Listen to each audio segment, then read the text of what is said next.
Bonsoir, Carmen Diaz-Arrenda. Bonsoir. Bien dans le micro. Alors vous êtes coordinatrice de l'association Ensemble pour 1060. 1060, évidemment, on l'aura reconnu, c'est le code postal de Saint-Gilles. Vous proposez toute une foule d'activités et qui, pour certaines, sont assez marquantes dans l'espace public. Je pense notamment au carnaval de Saint-Gilles, mais aussi au parcours diversité. À vos côtés, Inès Boukezoula. Bonsoir. Bonsoir, merci à vous aussi d'être là. Merci. Inès, vous êtes responsable de l'école des devoirs et responsable de la pédagogie à la Cité des Jeunes, qui est une des maisons de jeunes sur Saint-Gilles. Victoria, on a beaucoup parlé de la difficulté de ce confinement. On mesure à quel point les associations de terrain ont joué un rôle crucial pour sortir de l'isolement, pour accompagner, pour aider. Voilà, aujourd'hui, c'est le déconfinement. Est-ce que vous voyez un petit peu la lumière au bout du tunnel, comme je le disais tout à l'heure? Quel est votre état d'esprit? Bon, mon état d'esprit est surtout l'inquiétude de ce que nous sommes en train de retrouver. C'est vrai que c'est une réalité qu'il a été très difficile de maintenir le lien. Donc, je suis coordinatrice d'Ensemble pour 1060, mais principalement, c'est la coordination du programme de cohésion sociale de la commune de Saint-Gilles.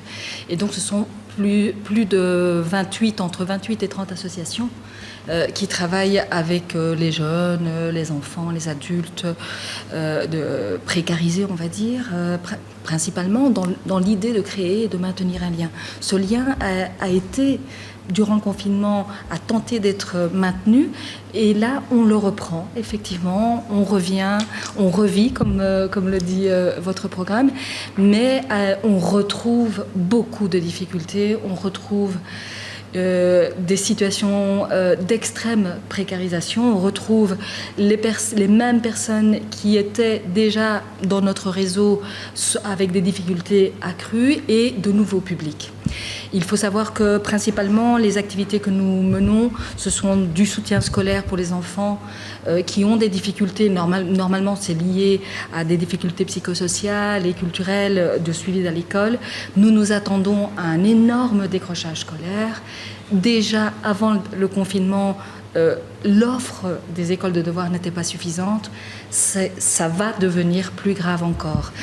Au niveau de tout ce qui est permanence socio-juridique et sociale, nous retrouvons aussi ces publics précarisés, des familles qui explosent, des familles monoparentales qui deviennent monoparentales, qui sont devenues monoparentales. La charge des enfants qui retombe sur des femmes. Et encore une fois, ce sont les femmes qui sont en train de reprendre cette force.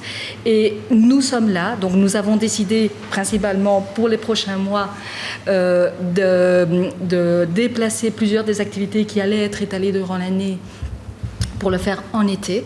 Donc, parce que nous savons que la plupart de la population ne va pas pouvoir partir en vacances, et du coup on veut offrir des activités maintenant que c'est possible, oui, sur l'espace public et avec certaines conditions de sécurité à l'intérieur. Je voudrais qu'on revienne un instant sur la question du soutien scolaire, puisque précisément c'est ce que vous faites.